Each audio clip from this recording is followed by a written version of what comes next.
நீங்க எப்பவாவது ஒரு பயங்கரமான கெட்ட கனவு கண்டு அப்படியே திடுக்கிட்டு எழுந்திருக்கீங்களா?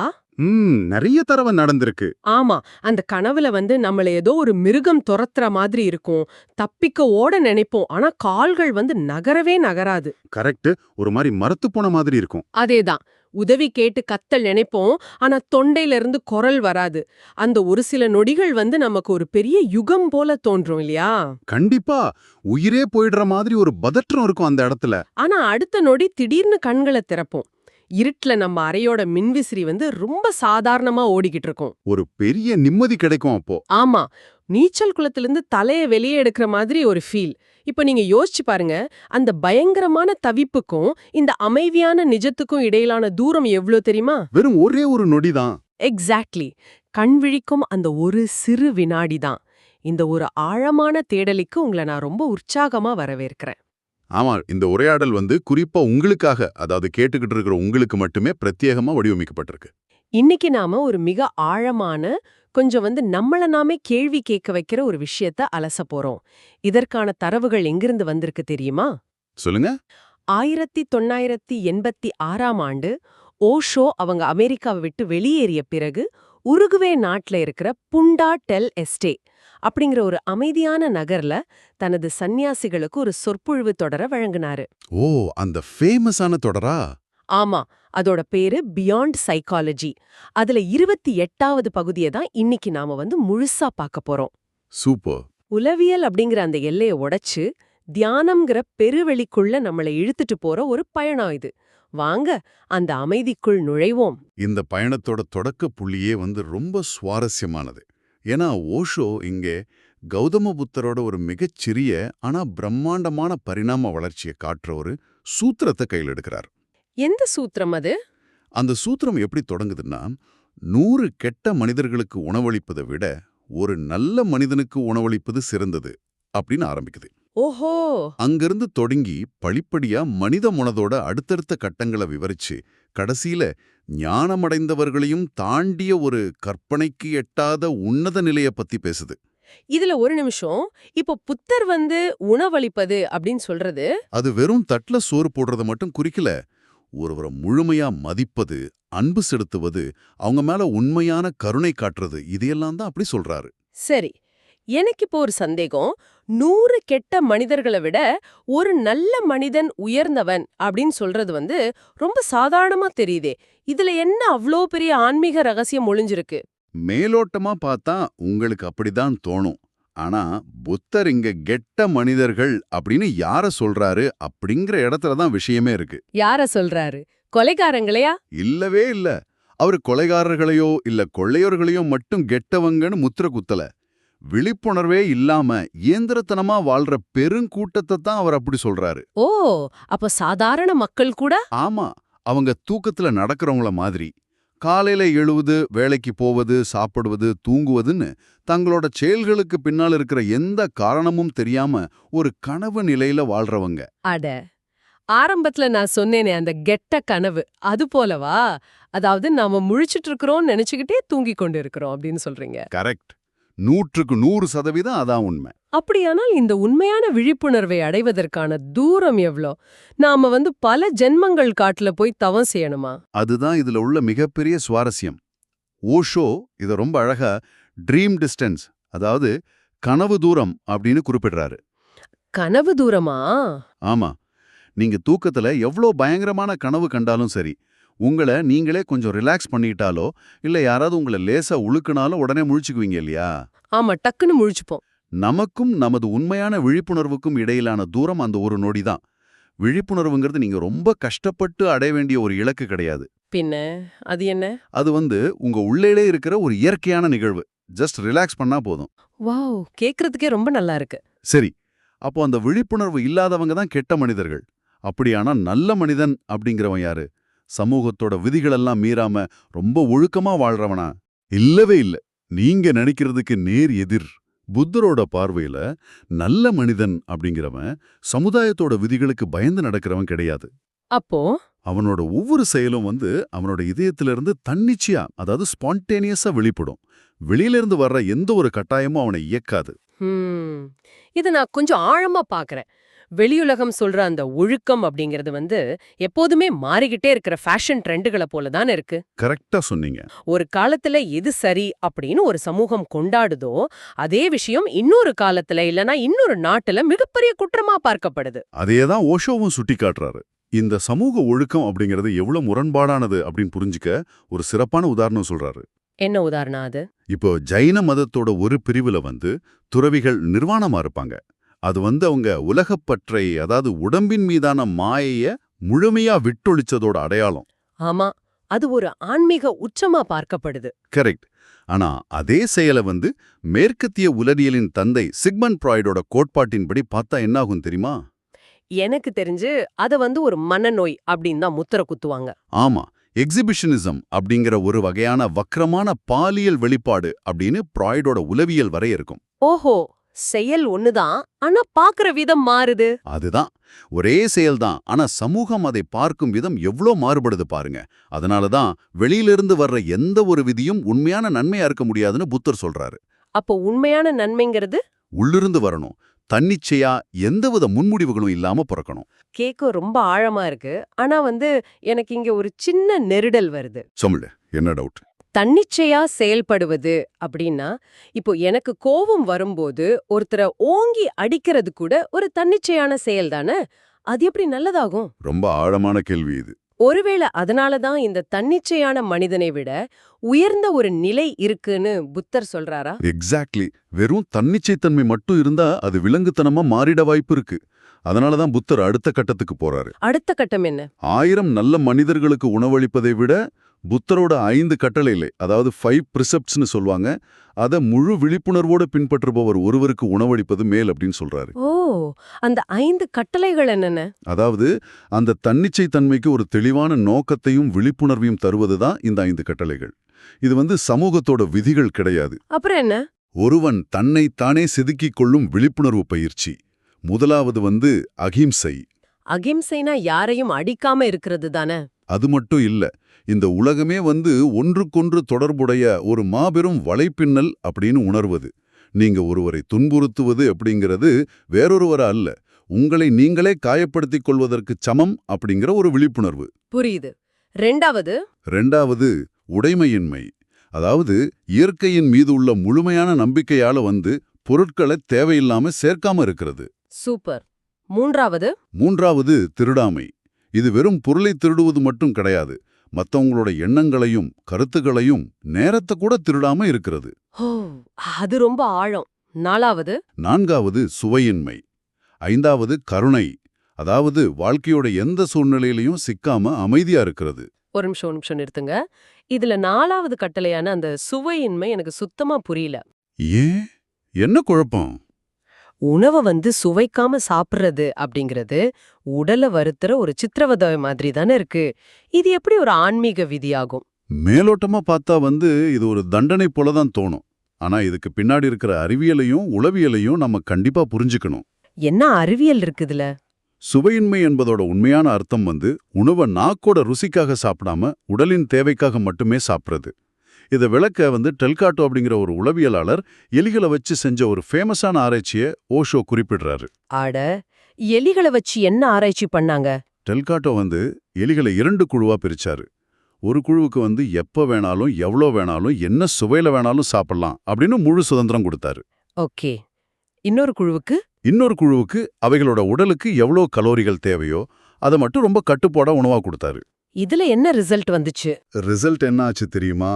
அந்த சுதந்திரமா ருசிக்காக சாப்பிட்ட எலிகள் எல்லாம் வந்து ரொம்ப அதிக எடை போட்டு பல்வேறு நோய்கள் வந்து தங்களோட பாதி வயசுலயே இறந்துருச்சு. நிஜமாவா? ஆமா. ஆனா அந்த உணவு கட்டுப்படுத்தப்பட்ட எலிகள் வந்து எந்த நோயும் இல்லாம அவற்றின் சராசரி ஆயுளை போல 2 மடங்கு காலம் ரொம்ப ஆரோக்கியமா சுறுசுறுப்பா வாழ்ந்துச்சு. அட, இது வந்து இன்றைய காலகட்டத்துல ரொம்ப ட்ரெண்டிங்ல இருக்கிற அந்த இன்டர்மிட்டன்ட் ஃபாஸ்டிங் முறையை தான் அப்படியே நமக்கு நினைவூட்டுது. ஆமா, பாத்தீங்களா எவ்வளோ கனெக்ட் ஆகுதுன்னு. புத்தர் 2500 வருஷங்களுக்கு முன்னாடியே வெறும் ஆன்மீகத்துக்காக மட்டும் இல்லாம மனிதனோட ஆரோக்கியம் மற்றும் நீண்ட ஆயுளுக்கான ஒரு மாபெரும் அறிவியல் ரகசியத்தை விதியா மாத்திருக்காரு. ரொம்ப ஆச்சரியமா இருக்கு. உண்மைதான். நாக்கோட சுவைக்காக மட்டுமே ஒரு மனிதன் வாழ்ந்தா அவன் எந்த அளவுக்கு கீழே இறங்குவான் அப்படிங்கிறதுக்கு ரோமானிய சக்கரவர்த்தி நீரோ ஒரு மிக சிறந்த வரலாற்று உதாரணம். நீரோ என்ன பண்ணாரு? அவனுக்கு சாப்பிடுறது தான் உலகத்திலே பெரிய சந்தோஷம். ஆனா ஒரு மனிதன் எவ்வளோ சாப்பிட முடியும்? வயிறு நிறைஞ்சதும் அவனால சாப்பிட முடியாது இல்லையா? ஆமா, அதுக்கு மேல முடியாது. அதுக்காக அவன் என்ன பண்ணான் தெரியுமா? வயிறு முட்ட உணவு சாப்பிட்டதும் தொண்டையில விரல் விட்டு வாந்தி எடுப்பான். ஐயே, இது ரொம்ப அருவருப்பா இருக்கே. ஆமா, மீண்டும் வயிறு காலியானதும் மறுபடியும் சுவையான உணவுகளை சாப்பிடுவான். இப்படி செய்வதற்காகவே அவன் கூட எப்போதுமே 4 மருத்துவர்கள் இருப்பாங்களாம். இது சுத்த பைத்தியக்காரத்தனம். கண்டிப்பா. இந்த மனநோயை தவிர்க்கவே தான் புத்தர் சுவையின்மையை கொண்டு வந்தாரு. ஆப்பிரிக்க பழங்குடியினரை நீங்க இன்னைக்கு கூட பாருங்க. அவங்க ஒருவேளை மட்டுமே சாப்பிடுறாங்க. ஆமா, நான் கூட டாக்குமெண்ட்ரியில பாத்திருக்கேன். அவங்க எந்த நவீன ஜிம்முக்கும் போறது கிடையாது. ஆனா ஒரு மானை போல ரொம்ப வேகமா ஓடக்கூடிய உடல்வாகோட எந்த நவீன நோய்களும் இல்லாம வாடுறாங்க. இதுதான் இயற்கையோட விதி. எனக்கு இப்ப தெளிவா புரியுது. வெறும் தன்னிச்சையான மனிதனா இருக்கிறத விட இப்படி உடலையும் மனதையும் ஒரு விழிப்புணர்வோடு தன் கட்டுப்பாட்டுக்குள் வச்சிருக்கவர் உயர்ந்தவர்தான். ஆமா. சரி, இப்போ இவ்ளோ கச்சிதமா இந்த 5 விதிகளையும் பின்பற்றுபவரை விட உயர்ந்தவர்கள் வேற யாராவது இருக்காங்களா? கண்டிப்பா இருக்காங்க. இந்த இடத்துல தான் ஆன்மீக பயணம் இன்னும் ஆழமாகுது. அடுத்த படியில இருப்பவர் ஸ்ரோதபன்னா. ஸ்ரோதபன்னா அப்படின்னா என்ன அர்த்தம்? அதாவது சமஸ்கிருதத்துல நதியில் இறங்கியவர் அப்படின்னு அர்த்தம். 5 விதிகளையும் பின்பற்றும் 10,000 பேருக்கு உணவளிப்பதை விட ஒரு ஸ்ரோதபன்னாவுக்கு உணவளிப்பது மேல் அப்படின்னு புத்தர் சொல்றாரு. அது எப்படி? விதிகளை பின்பற்றுபவர்களை விட நதியில் இறங்கியவர் எப்படி உயர்ந்தவராகிறாரு? ஏன்னா விதிகளை பின்பற்றுபவர் கரையில ரொம்ப பாதுகாப்பான இருப்பவர் போல. விதிகளுக்குள்ள வாழ்றது ரொம்ப சுலபம். அது ஒரு பாதுகாப்பான வட்டத்தை தரும். ஆனா ஆன்மீகம் அப்படிங்கிறது அந்த வட்டத்தை உடைப்பது. ஸ்ரோதபன்னா என்பவன் அந்த பாதுகாப்பான கரையை விட்டுட்டு அறியப்படாத ஒரு பெருங்கடலை நோக்கி தைரியமா ஆற்றுல குதிச்சவன். அடா, அருமையான ஒரு மெட்டஃபர் இது. இத நான் நீச்சல் படகுறதோட ஒப்பிட்டு பாக்குறேன். எப்படி? இப்போ கரையில நின்னுக்கிட்டு நீச்சல் புத்தகம் படிக்கிறது ரொம்ப பாதுகாப்பானது. எல்லா விதிகளும் உங்களுக்கு அத்துப்படி ஆயிடும். ஆனா அந்த புத்தகத்தை ஓரமா வச்சுட்டு உங்கள் உயிரையே படையும் வச்சு ஆழம் தெரியாத ஒரு நதியில குதிக்கும் போதுதான் உங்களுக்கு நீச்சலே வருது. ரொம்ப கரெக்டா சொன்னீங்க. கரையோட பாதுகாப்பை விட்டுட்டு அறியப்படாத அந்த நதியில இறங்குற தைரியம்தான் ஆன்மீகத்தோட உண்மையான முதல் படி, இல்லையா? மிக சரியா புரிஞ்சுக்கிட்டீங்க. ஆனா பாத்தீங்கன்னா ஆற்றுல குதிச்ச பலர் அதோட வேகத்தை பார்த்து பயந்து அந்த முதலடியோட அப்படி நின்னுடுவாங்க. ஓ, பயந்துருவாங்க. ஆனா அந்த பயத்தை விட்டுட்டு நதியோட மூலத்தை, அதாவது சோர்ஸை தேடி அடைபவர் சக்ருதாகாமின். 1 மில்லியன் ஸ்ரோதபன்னாக்களை விட இவர் மேலானவர். மூலத்தையே அடைஞ்சிட்டாரா? அப்படியானால் அந்த பயணம் முடிஞ்சிருச்சு தானே? இல்ல, இங்கதான் ஒரு சின்ன உளவியல் சிக்கல் இருக்கு. மூலத்தை அடைஞ்சாலும் இவருக்கு பழைய கரையோட நினைவுகள் தொந்தரவு செய்யும். ஓ, திரும்ப போயிடலான்னு தோணுமா? ஆமா, பாதுகாப்பான அந்த தரைக்கே திரும்ப சென்று விடலாமா அப்படிங்கிற ஒரு சலனம் ஏற்படும். அதனால இவர் மீண்டும் கரைக்கு திரும்ப வாய்ப்பு இருக்கு. அப்போ திரும்ப வராதவங்க அந்த மூலத்திலேயே நிலைத்து நின்று இருப்பு முழுவதையும் உணர்ந்து இனி திரும்பிச் செல்வதே இல்லை, பழைய அறியாமைக்கே இடமில்லை அப்படின்னு உறுதியா இருப்பவர் அனாகாமின். 10 மில்லியன் சக்ருதாகாமின்களை விட ஒரு அனாகாமின் மேலானவர். இவர் ஒருபோதும் திரும்ப வராதவர். வாவ், இது அந்த மேட்ரிக்ஸ் படத்துல உண்மையை தெரிஞ்சுக்கிட்ட பிறகு திரும்பவும் அந்த பொய் உலகத்துக்கு போக முடியாதுன்னு முடிவெடுக்கிற மாதிரி இருக்கு. ரொம்ப பொருத்தமான உதாரணம். மூலத்தை அடைஞ்சு அங்கேயே இருக்கிறது எவ்வளவு ஆனந்தமான ஒரு நிலையா இருக்கும். இதை விட ஒரு பெரிய நிலை இருக்க முடியுமா என்ன? அங்கேதான் புத்தரோட பார்வை இன்னும் ஆழமாகுது. அந்த ஆன்மீக சுகத்தை, அந்த பேரானந்தத்தை கூட துறக்க தயாரானவர் தான் அர்ஹத், அதாவது முழுமையாக வென்றவர். பேரானந்தத்தையே துறக்கிறாரா? ஆமா, 100 மில்லியன் அனாகாமணிகளை விட இவர் மேலானவர். மூலத்தை அடைஞ்ச மகிழ்ச்சியோட திருப்தி அடைஞ்சு அங்கேயே தங்கிவிடாம ஒட்டுமொத்த பிரபஞ்சத்தோட முழுமையான உண்மைய, அந்த அப்சல்யூட் ட்ரூத்தை தேடி மீண்டும் பயணிப்பவர் இவர். ஓஹோ, அர்ஹத் உண்மையை கண்டுபிடித்தவர் அப்படின்னா அந்த உண்மையாகவே முற்றிலுமாக மாறியவர் தான் பிரத்யேக புத்தர். 1 பில்லியன் அர்ஹத்களை விட இவர் மேலானவர். ஒரு நிமிஷம், உண்மையாகவே மாறுவது அப்படின்னா என்ன? அதாவது தேடுபவனும் தேடப்படும் பொருளும் ஒன்றாகி விடுவது. இவருக்குள்ள எந்த கேள்வியும் இல்ல, முழுமையான ஞானத்தை அவர் அடைந்து விட்டார். சூப்பர். ஆனா இதுல என்ன ஒரு விஷயம்னா, இவர் தனது ஞானத்தை தனக்குள்ளேயே வச்சுக்குவார். உலகத்துல உள்ள மத்தவங்க கிட்ட பகிர்ந்து கொள்ள மாட்டாரு. ஏன்? அது கொஞ்சம் சுயநலமா தெரியலையா? தன்கிட்ட உள்ள மாபெரும் அறிவ மத்தவங்களுக்கு குடுக்காம இருக்கிறது ஒரு விதமான ஆன்மீக அகம்பாவம். அதாவது ஒரு ஸ்பிரிச்சுவல் அரோகன்ஸ் இல்லையா? மக்கள் அப்படித்தான் நினைப்பாங்க. ஆனா இது அகம்பாவம் கிடையாது. உண்மை அப்படிங்கிறது வார்த்தைகளால் விவரிக்க முடியாத ஒன்று அப்படின்னு அவர் ரொம்ப ஆழமா உணர்ந்திருக்காரு. ஓ, சொல்ல முடியாதுன்னு நினைக்கிறாரா? ஆமா, மொழி அப்படிங்கிறது சாதாரண மக்களால் அன்றாட தேவைகளுக்காக உருவாக்கப்பட்டது. அதை வச்சுக்கிட்டு இந்த பிரபஞ்ச உண்மைய எப்படி விளக்க முடியும் அப்படின்னு அவர் ரொம்ப அமைதியாகி விடுறாரு. தன்னால அதை சொல்ல முடியாதுன்னு அவர் ஒதுங்கி விடுகிறார். ம். அப்படியானால் இருள்ல தவிக்கிற நமக்கு யாருதான் வழி காட்டுறது? அந்த உண்மைய நமக்கு சொல்றது யாரு? அவர்தான் புத்தர். ஓ, 10 பில்லியன் பிரத்யேக புத்தர்களை விட ஒரு புத்தர் மேலானவர் அப்படின்னு கௌதம புத்தர் சொல்றாரு. ஏன்னா பிரத்யேக புத்தருக்கு இருக்கிற மாதிரி இவருக்கும் அந்த மொழி பிரச்சனை இருக்கு. உள்ளே சொல்ல முடியாது அப்படின்னு இவருக்கும் நல்லாவே தெரியும். அப்புறம் எப்படி சொல்றாரு? இருந்தாலும் இருள தவிக்கிற சாதாரண மனிதர்கள் மேல கொண்ட எல்லையற்ற கருணையால எப்படியாவது அவங்களுக்கும் புரியும்படி அதை விளக்கணும் அப்படின்னு அவர் ரொம்ப கடினமா உழைக்கிறாரு. தன் வாழ்நாள் முழுவதையும் அதுக்காகவே அர்ப்பணிக்கிறாரு. என்ன ஒரு மாபெரும் தியாகம்! இதுக்கு கௌதம புத்தரோட புகழ்பெற்ற கதை ஒன்று இருக்கு. அவர் நிர்வாணத்தோட வாசலை அடைஞ்சபோது தேவர்களெல்லாம் அவரை வரவேற்க கதவை திறக்கறாங்க. ஓகே. வாருங்கள், உங்கள் பல பிறவிகளின் தவம் முடிந்தது, உள்ளே வாருங்கள் அப்படின்னு கூப்பிடுறாங்க. ஆனா புத்தரோ கதவுக்கு முதுகை காட்டி வெளியிலே நின்னு விடுறாரு. ஏன்? எதற்காக அவ்ளோ பெரிய இலக்கு அடைஞ்சும் அவர் உள்ள போக மறுக்கிறாரு? அவர் என்ன சொல்றாருன்னா, உலகத்துல உள்ள ஒவ்வொரு ஜீவனும், அதாவது மனிதர்கள் மட்டுமல்ல, விலங்குகள், மரங்கள் என ஒவ்வொரு ஜீவனும் இந்த வாசலை கடந்து உள்ளே செல்லும் வரை நான் இங்கேதான் இருப்பேன் அப்படின்னு சொல்றாரு. வாவ்! நான் தனியா உள்ளே செல்ல முடியாது, எல்லாரும் சென்ற பிறகு கடைசியாகத்தான் நான் வருவேன் அப்படின்னு தேவர்கள் கிட்ட சொல்லிடுறாரு. இதுதான் புத்தரோட மாபெரும் கருணை. நிஜமாவே இத நினைக்கும் போதே எனக்கு புல்லரிக்குது. மூழ்கும் கப்பல்ல உள்ள ஒரு கேப்டன் போல இருக்குது. ஆமா, ரொம்ப சரியான ஒப்பீடு. கப்பல் மூழ்கும் போது தப்பிக்க படகுகள் இருந்தாலும் கேப்டன் முதல்ல தப்பிக்க மாட்டாரு. ஒவ்வொரு பயணியையும் பத்திரமா படகுல ஏற்றிவிட்டு கடைசியாகத்தான் அவரு வெளியேறுவாரு.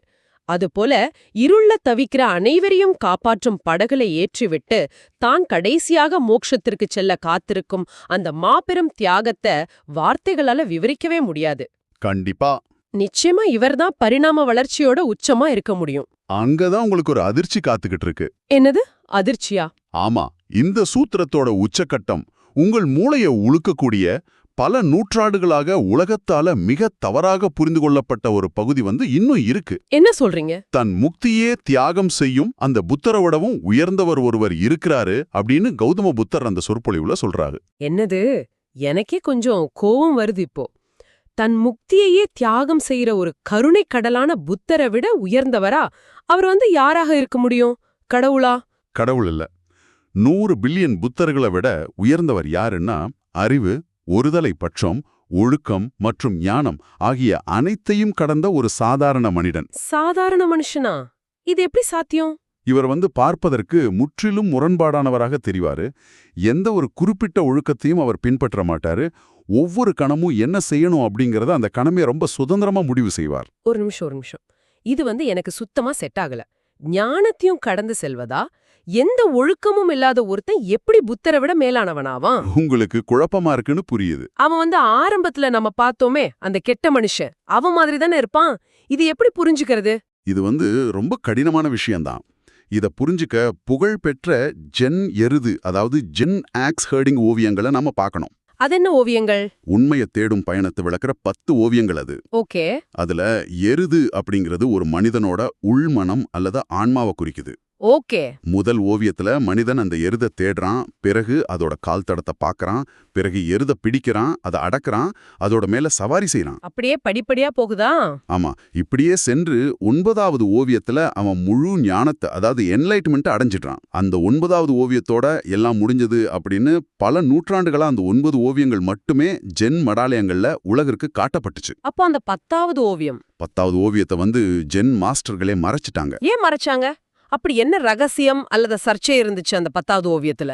ஏன்னா அந்த 10வது ஓவியத்துல முக்தி அடைஞ்ச அந்த மனிதன் எந்த ஒரு ஒளிவட்டமும் பொருந்திய முனிவராகவும் இல்ல, காவியோட இணைந்து தியானத்துல உட்கார்ந்திருக்கவும் இல்ல. பின்ன எப்படி இருக்கான்? அவன் கையில ஒரு வைன் பாட்டிலோட, ஒரு புல்லாங்குழலோட ஊர் சுத்துற ஒரு நாடோடியா, ஒரு சாதாரண மனிதனா மரத்தடியில அமர்ந்திருப்பான். அத வெளி உலகத்திற்கு காட்டினால் மக்கள் முட்டாள்தனமா புரிஞ்சுக்கிட்டு குடிக்க ஆரம்பிச்சிடுவாங்க அப்படின்னு மாஸ்டர்கள் பயந்தாங்க. ஓஹோ.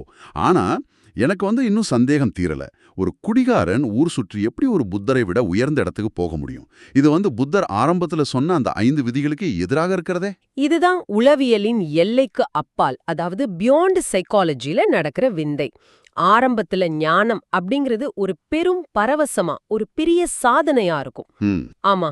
ஆனா நாளடைவுல நீங்க அதிலேயே நிலைத்திருக்கும்போது அதுவே உங்களோட இயல்பா மாறிடும். இப்ப நாம சுவாசிக்கிறது நமக்கு ஒரு பெரிய சாதனையா? இல்ல, அது இயற்கை தானே. அதுபோல ஞானத்தையே மறந்த நிலை இது. புத்தருக்கு தான் எல்லாரையும் காப்பாற்ற வேண்டும் அப்படிங்கிற நோக்கம் இருக்கு. அந்த நோக்கம் இருக்கிற வரைக்கும் நான் ஒரு காப்பாற்றுபவன் அப்படிங்கிற மிக நுட்பமான ஒரு ஆன்மீக ஈகோ, ஒரு ஸ்பிரிச்சுவல் ஈகோ அங்க இருக்கும். ஓ, இது ரொம்ப நுட்பமான பாயிண்ட். ஆமா. ஆனா இந்த 10வது நபர் எந்த நோக்கமும் இல்லாதவர். அவருக்கு தான் ஞானமடைந்தவர் அப்படிங்கிற நினைப்பே கிடையாது. உலகத்தோட பார்வையில அவன் எந்த ஒழுக்கமும் இல்லாதவன். அவனை பார்த்து உலகம் கண்டனம் செய்யும். ஆனா அவனுக்குள்ள எந்த போராட்டமும் இல்ல. அவன் பிரபஞ்சத்தோடு முழுமையாக கலந்து விட்ட ஒரு சாதாரண மனிதன். எந்த பாரமும் இல்லாதவன். அவனைத்தான் புத்தர் தனக்கும் மேலான இடத்துல வைக்கிறார்.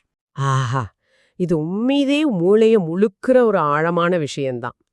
ஆன்மீகத்தோட உச்சம் அப்படிங்கறது உலகை காக்கிற ஒரு ஒளிவட்டம் பொருந்திய முனிவரா இல்லாம, தன்னிடம் எந்த விதமான நான் ஒரு ஆன்மீகவாதி அப்படிங்கிற ஈகோவும் இல்லாம ஒரு சாதாரண மனிதனா இருக்கிறது எவ்வளவு பெரிய முரண்பாடு.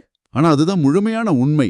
கண்டிப்பா. நீங்க யோசிச்சு பாருங்க. கேட்டுட்டு இருக்கிற நேயர்களே, கொஞ்சம் மூச்சு விட்டுக்கோங்க. இது ஒரு மிகப்பெரிய பரிணாம வளர்ச்சி. ஆமா, ஒரு பெரிய பயணம் இது. தூக்கத்துல நடக்கிற ஒரு கெட்ட மனிதன்ல தொடங்கி தன் மனதின்படி நடக்கிற நல்ல மனிதனாகி, விழிப்புணர்வோடு விதிகளை பின்பற்றுபவராகி, பின் கரையின் பாதுகாப்பை துறந்து தைரியமா நதியில குதித்து, மூலத்தை தேடி அலைந்து ஒருபோதும் திரும்பாத அனாகாமினாகி, ஆமா, அப்புறம் முழு உண்மையை உணர்ந்த பிரத்யேக புத்தராகி, உலகை காக்க காத்திருக்கும் கருணை கடலான புத்தராகி, இறுதியில அந்த ஞானம் அப்படிங்கிற பாரத்தை கூட தூக்கி எறிந்துவிட்டு ஒரு புல்லாங்குழலோடு சாதாரண மனிதனாக மாறுறது. அந்த மாபெரும் பிரம்மாண்டமான ஆன்மீக பயணத்தை தான் இன்னைக்கு நம்ம பார்த்திருக்கோம். இப்போ நாங்க விடை பெறுவதற்கு முன் உங்ககிட்ட ஒரு கேள்வியோ ஒரு ஆழமான சிந்தனைய முன்வைக்க விரும்புறேன். சொல்லுங்க.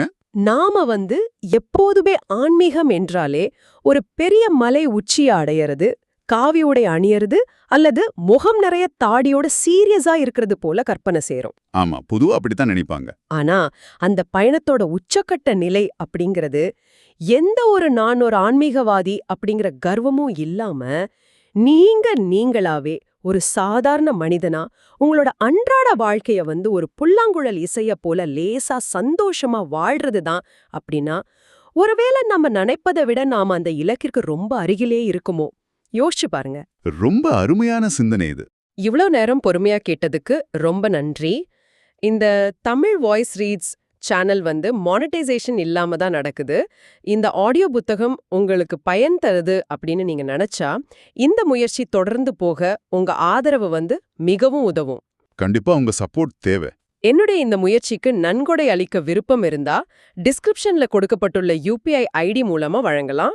உங்களால முடிஞ்ச அளவு போதும். உங்களோட சிறிய ஆதரவும் எங்களுக்கு பெரிய உதவிதான். ஆமா. இந்த வீடியோ உங்களுக்கு பயனுள்ளதாக இருந்தா சப்ஸ்கிரைப் பண்ணுங்க. மற்றவர்களுக்கும் பகிர்ந்து கொள்ளுங்கள். இந்த கருத்துக்கள் அவர்களுக்கும் தேவையாக இருக்கலாம். லைக் பண்ணுங்க. உங்க கருத்துக்களை கமெண்ட்ல பகிருங்க. மனப்பூர்வமான நன்றி. மீண்டும் ஒரு தேடலில் சந்திப்போம்.